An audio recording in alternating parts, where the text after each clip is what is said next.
10계명 중에 3계명을 할게요. 오늘은 지난 시간에 했던 내용 정리하지 않고 바로 본 내용으로 들어가겠습니다. 먼저 10계명 제3계명 본문을 보시면 이렇게 되어 있거든요. 너는 내 하나님 여호와의 이름을 망령되게 부르지 말라. 여호와는 그의 이름을 망령되게 부르는 자를 죄 없다 하지 아니하리라. 이게 성경 출애굽기 20장 7절의 성경 본문의 내용입니다. 이걸 가지고 교리문답이 3계명을 어떻게 이야기하는지 한번 살펴보죠. 자, 제가 읽겠습니다. 99문 제3계명에서 하나님께서 원하시는 것은 무엇입니까? 답해 보십시오. 우리가 저주나 거짓 맹세 또는 불필요한 서약으로 하나님의 이름을 욕되게 하거나 잘못 사용하지 않는 것이며, 더 나아가 침묵하는 방관자가 되어 그러한 두려운 죄에 참여하지 않는 것입니다. 오히려 하나님의 거룩한 이름들을 두려워하고 존경하는 마음으로만 사용하여 우리가 하나님을 바르게 고백하고 부르며 우리의 모든 말과 행실에서 그분이 영광을 얻도록 하는 것입니다. 1계명은 예배의 대상이 누구냐라는 내용이었죠. 그리고 2계명은 어떻게 그 예배의 대상에게 바르게 예배할 것이냐라는 예배의 방식이라고 말을 할 수 있고요.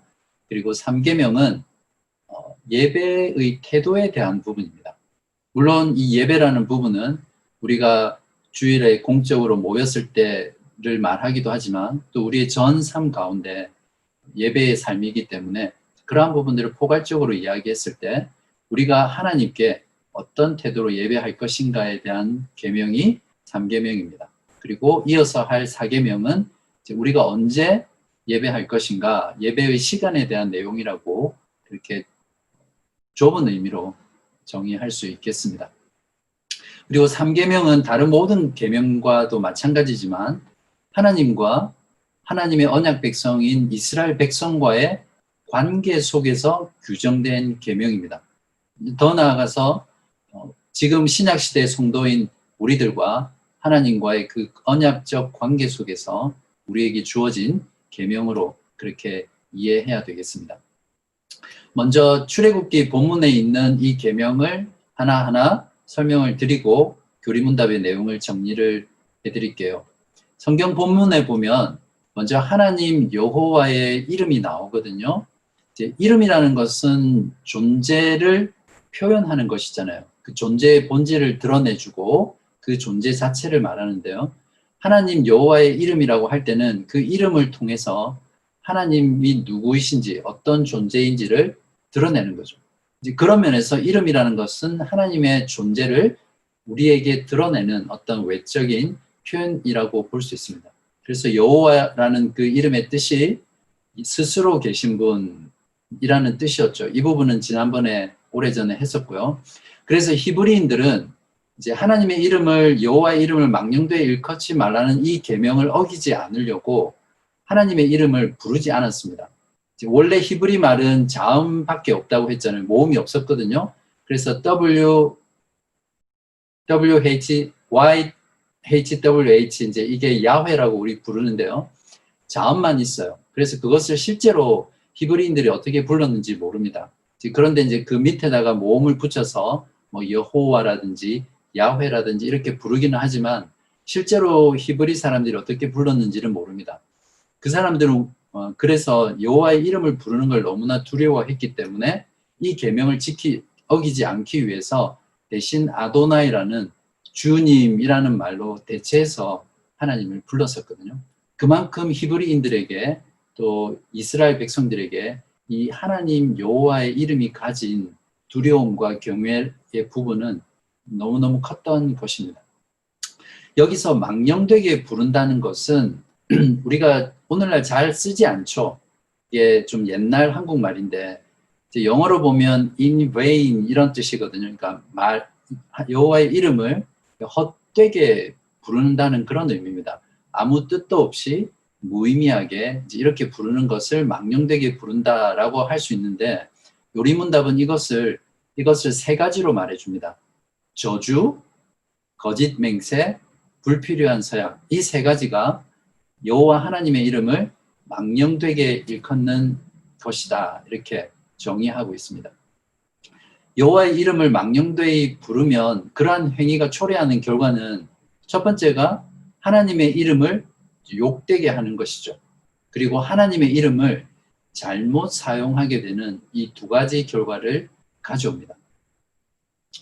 또 요리문답은 하나님의 이름을 망령되게, 잘못되게, 헛되게 부르는 것도 금지하고 있지만 하나님의 이름을 바르게 부르지 않는 것, 즉 침묵도 이 망령되게 일컫는 이 죄에 들어간다라고 말을 하거든요.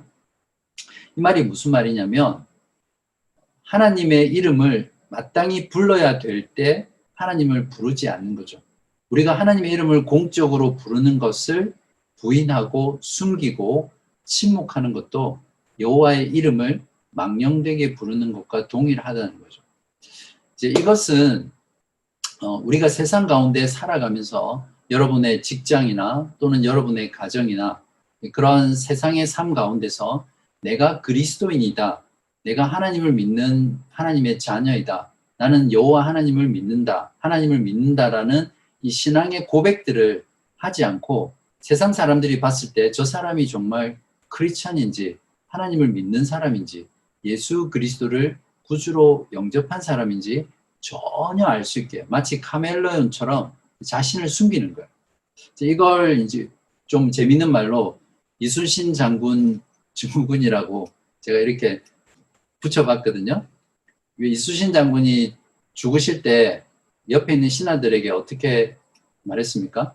자신이 죽었다는 걸 신하들이 알면, 군인들이 알면 사기가 떨어지니까 끝까지 내가 죽었다는 것을 아무에게도 알리지 말라, 그렇게 말했잖아요.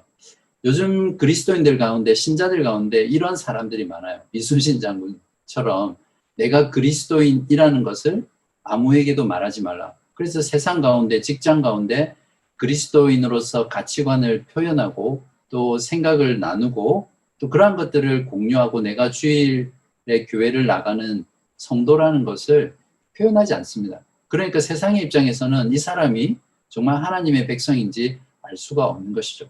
그렇게 침묵하는 것도 동일하게 여호와의 이름을 망령되게 일컫는 것이다 라고 요리문답은 잘 말해주고 있습니다. 이것을 통해서 우리가 세상 가운데 우리의 신앙을 고백하고 우리의 신앙관과 성경적 가치관을 표현하는 것이 얼마나 중요한가를 우리에게 알려주죠. 특히 오늘날 우리가 살아가는 시대는 성경적 가치관과 너무나 다른 세속적 가치관을 가지고 사람들이 살아가잖아요.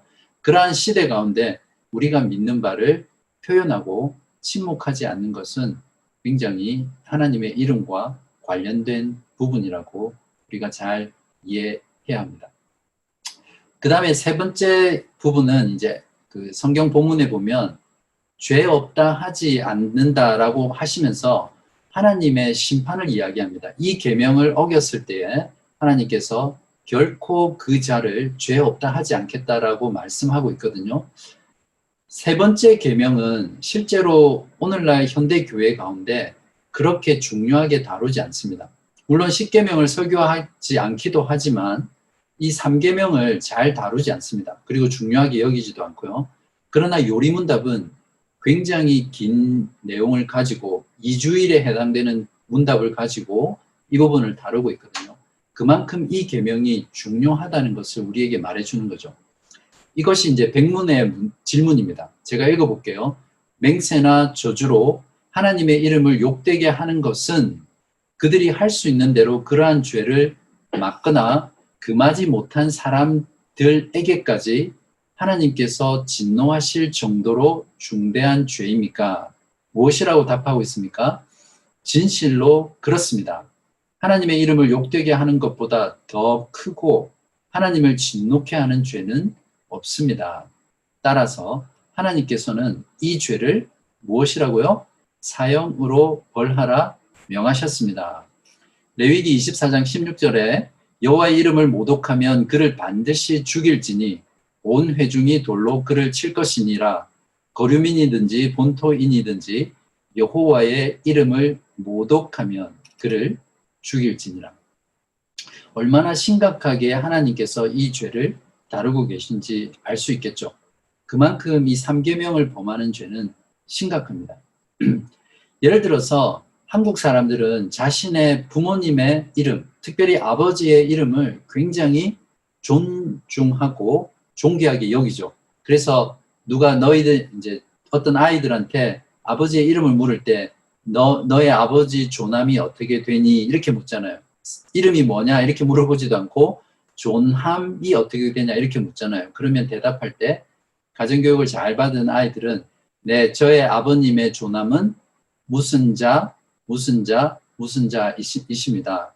예를 들어서 저희 아이들에게 여러분 중에 한 분이 너희 아빠 이름이 뭐냐 물어보면 여쭤볼 때 저희 아이들이 네, 저희 아버지의 이름은 신자, 정자, 호자입니다. 이렇게 말하면 이제 한국적인 문화에서는 굉장히 교육을 잘 받은 거죠. 자기 부모에게도 인간은 이렇게 자신의 부모에게 이름을 굉장히 존중하고 깍듯이 대하며 그것을 함부로 부르지 않는데 하물며 영존하시고 무한하시고 거룩하신 그 하나님의 이름을 우리가 망령되게 부른다는 것은 있을 수가 없죠. 우리가 진정으로 하나님을 두려워하고 그분의 속성을 우리가 안다면 그 이름을 그렇게 막 사용할 수 없겠죠. 부모의 이름을 막 사용하고 함부로 부르는 자식을 뭐라고 부릅니까? 죄송하지만 그런 자식을 망난이라고 부르죠. 그러면서 사회적인 인식도 부모의 이름을 함부로 사용하고 망령되게 일컫는 자들을 폐륜하라고 여기듯이 진정으로 하나님을 나의 아버지로 고백하는 자는 하나님의 이름을 망령되게, 즉 헛되게 저주하면서 함부로 무의미하게 또 자신의 유익을 위해서 부를 수 없다는 것입니다. 그러니까 결론적으로 이 3계명은 무엇과 관련되어 있냐면 우리 자신과 우리 자신이 하나님에 대한 어떤 마음의 태도 또 하나님과 어떤 진실된 관계를 가지고 있는 것과 깊이 연관되어 있습니다. 내가 하나님을 두려워하고 경외한다라고 진짜 믿고 그 하나님을 나의 아버지라고 고백하는 사람은 하나님의 이름을 함부로 부를 수 없죠. 망령되게. 그렇잖아요. 그죠? 그런 자가 하나님의 이름을 욕한다든지 또 하나님을 그냥 아무 뜻 없이 그냥 가볍게 부른다든지 또 다른 사람 앞에서 하나님의 이름을 그냥 아무것도 아닌 것처럼 습관적으로 그렇게 부를 수 없다는 것입니다. 결국 이 계명의 준수는 우리의 마음의 문제와 역시 연결되어 있습니다. 그 다음에 조리문답이 헛되이 부른다라는 거, 망령되게 부른다는 것을 이제 거짓 맹세라는 부분으로 말하고 있거든요. 그러면서 이제 맹세의 부분을 다루고 있습니다. 요리문답은 망령되이 부르는 것 중에 하나가 거짓 맹세를 하지 말라는 것인데 예를 들면 예수님께서는 산상수훈에서 맹세하지 말 것에 대해서 이렇게 말씀하셨습니다. 마태복음 5장 33절에서 37절에 보시면 또 옛사람에게 말한 바 헛 맹세를 하지 말고 내 맹세한 것을 주께 지키라 하였다는 것을 너희가 들었으나 나는 너희에게 이르노니 도무지 맹세하지 말지니 하늘로도 하지 말라 이는 하나님의 보좌이며 땅으로도 하지 말라 이는 하나님의 발등상이며 예루살렘으로도 하지 말라 이는 큰 임금의 성이며 내 머리로도 하지 말라 이는 내가 한 터럭도 희고 검게 할 수 없음이라 오직 너희 말은 옳다 옳다 아니라 아니라 하라 이에서 지나는 것은 악으로부터 나느니라. 그렇다면 어떤 맹세도 하지 말아야 되는가라는 고민이 생기겠죠. 여기에 대한 문답의 교리문답의 질문과 답변이 바로 101문입니다. 101문에서 이렇게 묻거든요. 그러나 하나님의 이름으로 경건하게 맹세할 수는 없습니까? 여러분 어떻게 생각하세요? 하나님의 이름으로 경건하게만 한다면 맹세할 수 있다고 지금까지 생각하셨습니까? 아니면 모든 맹세는 그리스도인이라면 절대 하지 말아야 한다. 그렇게 생각하셨습니까? 예습하신 분은 이제 답을 알겠죠. 답 한번 읽어보십시오. 그렇습니다. 국가가 국민에게 요구하는 경우 혹은 하나님의 영광과 이웃의 복을 위하여 신뢰와 진리를 보존하고 증진시키는데 꼭 필요한 경우에는 맹세할 수 있습니다. 그러한 맹세는 하나님의 말씀에 근거한 것이며 그렇기에 구약과 신약의 성도들도 이것을 옳게 사용해 왔습니다. 이 문답을 요리문답이 넣은 의도는 무엇이냐면 맹세에 대한 두 가지 극단을 다루기 위해서 그 당시에 있었던 그것을 다루기 위해서 이 조항을 넣었습니다. 두 가지 극단이 무엇이냐면 하나는 제세례파고 하나는 로마 가톨릭이거든요. 제세례파는 이제 종교개혁 당시에 어떠한 맹세도 거부했어요. 조금 전에 읽었던 마태복음에 예수님의 맹세를 하지 말라는 그 본문을 잘못 해석하고 오해해서 어떠한 맹세도 거부했습니다. 그 당시에 왕에 대한 맹세를 왕이 명령하는 그러한 맹세를 하지 않았을 때는 그것을 반역죄로 간주했거든요. 그래서 이 사람들은 사형에 처한다든지 극형에 처해서 극심한 박해를 받았던 그런 그룹들이었습니다. 그러나 요리문답은 하나님의 이름으로 경건하게 맹세할 수 있다라는 것을 말함으로써 이러한 잘못된 극단을 우리에게 교정해 주는 것이죠. 그 경우가 어떤 경우였습니까? 국가가 국민에게 요구할 경우 하나님의 영광과 이웃의 복을 위해 신뢰와 진리를 보존하고 증진시키는데 꼭 필요한 경우는 맹세할 수 있다고 답하고 있습니다. 그것이 그리고 이것에 대한 말씀의 근거로 구약의 성도들도 아브라함과 야곱의 맹세 또 다윗의 맹세 등에서 구약의 성도들도 하나님의 이름으로 경건하게 맹세했다라는 부분을 근거 구절로 대고 있고요.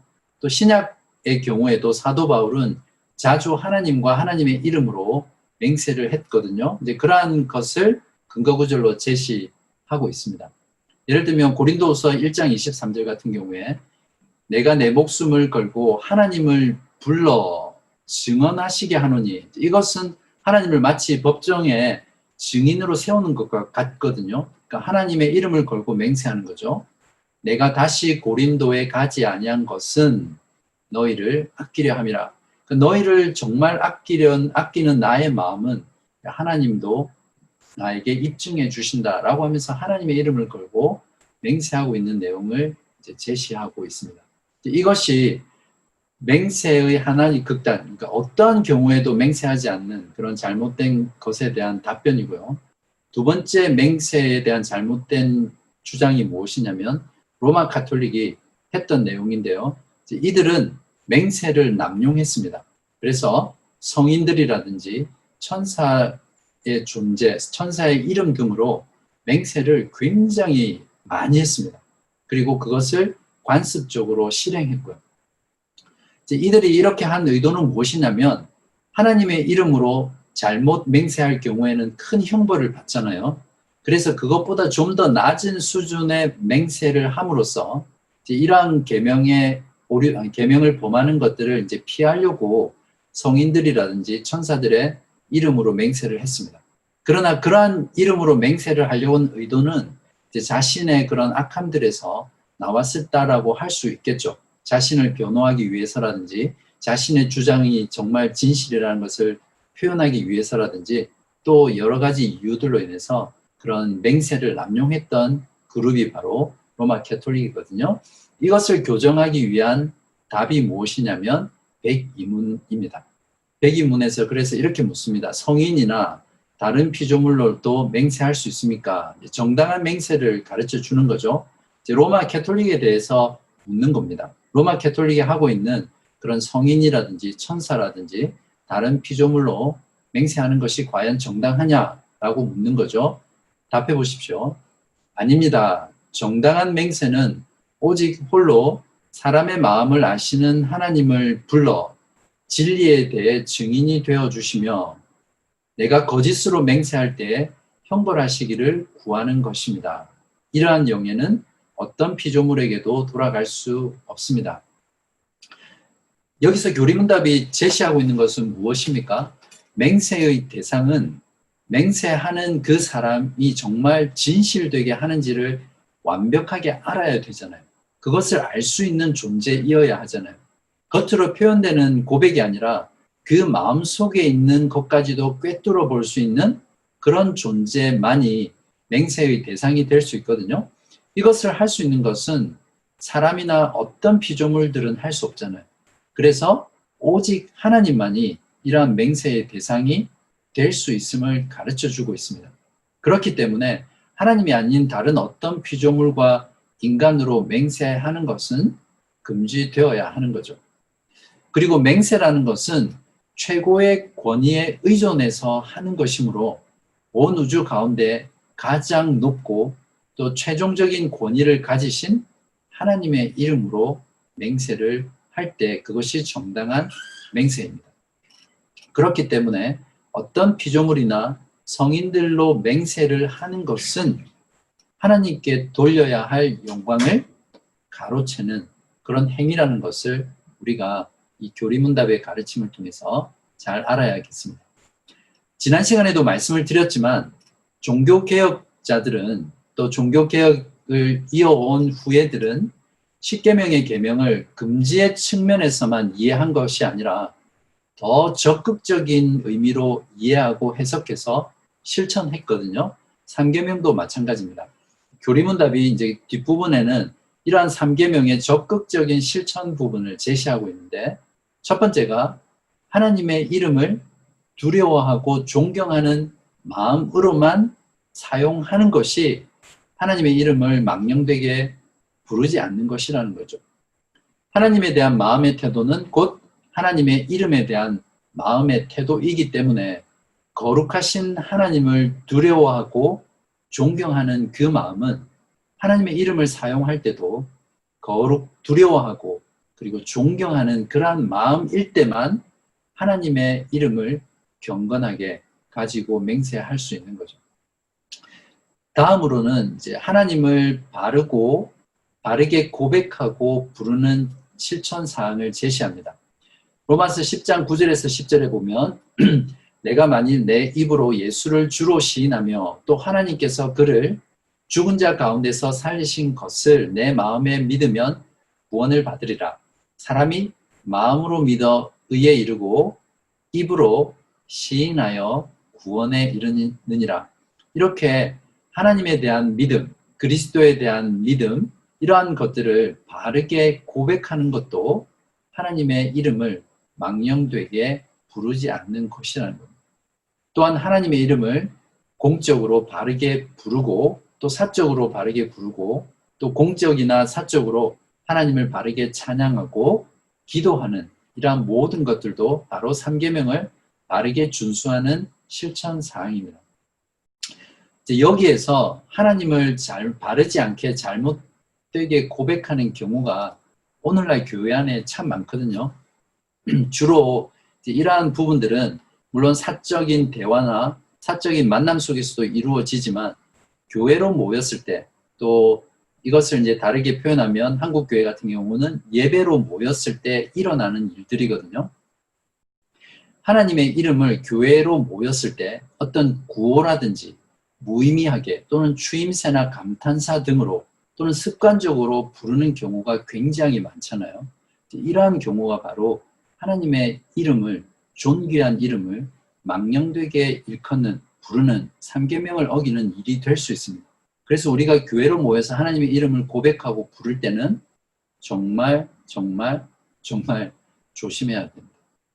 쉬운 예를 들면 진정으로 마음을 담아서 그렇게 부르는 사람이 있을 수도 있지만 어떤 교회로 모였을 때 자, 우리 주여 삼창하고 기도합시다. 그러면서 대한독립 만세도 아니고 주여, 주여, 주여 이렇게 부르면서 막 그 통성기도를 쏟아낸다든지 어떤 마치 하나님의 이름을 어떤 사람의 감정을 부추기거나 또 흥분시키거나 또는 어떤 하나의 프로그램처럼 습관처럼 이렇게 부르는 행습들은 정말 교회 안에서 끊어져야 되는 부분입니다. 또한 선포기도라고 여러분 들어보셨죠? 어떤 기도회나 집회 때 주 예수의 이름으로 떠나갈지어다. 내가 주 예수의 이름으로 명하노니 물러갈지어다. 나을지어다. 고쳐질지어다. 이렇게 하면서 마치 자신이 성령인 것처럼 하나님인 것처럼 하나님의 이름을 빌려와서 선포에서 어떤 결과가 나오게 하는 이런 선포의 기도, 또 땅밟기를 하면서 어떤 외치는 그런 잘못된 기도들은 하나님의 이름을 망령되게 부르는 것입니다. 또한 우리가 기도해야 될 때 이러한 부분은 우리가 습관적으로 많이 하게 되는데, 진정으로 하나님 아버지를 간절하게 우리의 마음을 담아서 부르는 것이 아니라 그냥 습관적으로 추임새처럼 아버지, 아버지, 주여, 주여, 그리고 대화할 때도 그냥 주여, 주여 이렇게 부르는, 그냥 뜻없이 부르는 아버지, 주여라는 말들이 있잖아요. 이것도 우리가 정말 조심해야 됩니다. 또한 간접적으로는 성경의 어떤 구절들을 가지고 농담을 한다든지 그러한 구절들을 잘못되게 인용해서 우스갯소리를 한다든지 이러한 것들은 조심해야 됩니다. 또한 오늘날 세상 사람들이 많이 하고 심지어는 우리의 자녀들이나 또 젊은 사람들이나 많은 사람들이 뜻없이 이러한 것들을 많이 사용하는 경우인데요. 어떤 감탄사로서 Oh my God 이런 말이라든지, 또는 세상 사람들이 욕으로 또는 감탄사로 Jesus Christ라든지 이런 것들을 하는 것은, 적어도 세상 사람들이 하는 것은 우리가 막을 수 없다 하더라도 우리의 자녀들이나 또 우리 자신이나 우리 교회 안에 이러한 하나님의 이름을 가지고, 그리스도의 이름을 가지고 뜻없이 감탄사로 욕이라든지 또 감탄사로 사용하는 것은 우리가 교회로 모였을 때 또 서로의 관계 속에서 하지 않도록 정말 조심해야 됩니다.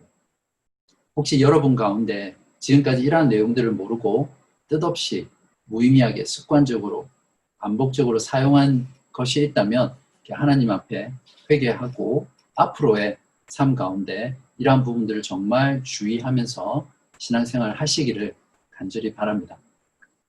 그 다음에 세 번째 적극적인 면은 무엇이냐면, 모든 말과 행실에서 하나님께서 영광을 얻도록 하는 것입니다. 로마서 2장 24절에 보면 기록된 바와 같이 하나님의 이름이 너희 때문에, 여기서 너희들은 외식하는 바리새인들, 유대인들을 말하거든요. 너희 때문에 이방인 중에서 모독을 받는도다, 이렇게 말씀하셨습니다. 유대인들은 그들이 전하고 가르치는 율법대로 살지 않았거든요. 그들이 도둑질 하지 말라고 하면서 실제로는 그들이 뒤에서 도둑질을 했었어요. 그러니까 그러한 모습들을 보고 이방인들이 오히려 그들의 그런 외식하는 행위로 인해서 하나님의 이름을 모독했던 것입니다. 에베소서 4장 29절에 보면 무릇 더러운 말은 너희 입 밖에도 내지 말고 오직 덕을 세우는 데 소용되는 대로 선한 일을 하여 듣는 자들에게 은혜를 끼치게 하라. 그리스도인의 이중적인 삶, 그리고 도덕적인 죄, 윤리적인 죄, 말씀에 순종하지 않는 이러한 삶이 없는 신앙은 세상 사람들의 지탄을 받아요. 오히려 지금은 교회가 세상을 걱정하는 것이 아니라 세상이 교회를 걱정하는 시대잖아요. 그리고 교회를 향해서 교회의 비윤리적인 삶, 비도덕적인 삶을 정죄하잖아요. 그러한 교회와 신자의 모습은 결국 하나님의 이름이 모욕당하게 함으로써 하나님의 이름을 망령되게 하는 그런 죄를 범하는 것입니다. 우리의 삶이 하나님의 이름과 하나님의 영광에 직결되어 있다는 것을 우리가 정말 잊지 말아야 합니다. 우리가 이것을 알고 살아간다면 우리의 말과 우리의 행동, 우리의 삶에 있어서 얼마나 더 조심하겠습니까? 그리고 얼마나 더 하나님의 영광을 드러내기 위해서 우리가 말하고 표현하고 행동하고 살아가겠습니까? 바라기는 여러분들도 여러분의 모든 삶이, 여러분의 모든 말이 하나님의 이름과 하나님의 영광에 직결되어 있다는 것을 꼭 명심하시고 살아가는 여러분 되시기를 바랍니다. 그렇게 살아갈 때 하나님의 이름이 존귀하게 되고 하나님께서 세상 가운데 영광 받으시거든요. 그 다음에는 이제 아까 했던 내용이지만 세상에서 침묵하지 않는 것이죠. 적극적으로 자신이 그리스도인임을 드러내고 표현하고 자신의 신앙관과 가치관을 세상 사람들에게 떳떳하게 표현하고 드러내는 것이죠. 그리고 여러분의 모든 삶 가운데 하나님의 이름을 정말 존귀하게 여기고 두려워하고 그렇게 여기는 삶을 살아갈 때 이것이 제3계명을 금지의 차원에서 하지 않는 것만이 아니라 적극적으로 여호와 하나님의 이름을 망령되게 부르지 않는 3계명을 준수하는 그러한 신앙 생활임을 꼭 기억하시고 돌아가시는 여러분 되시기를 바랍니다.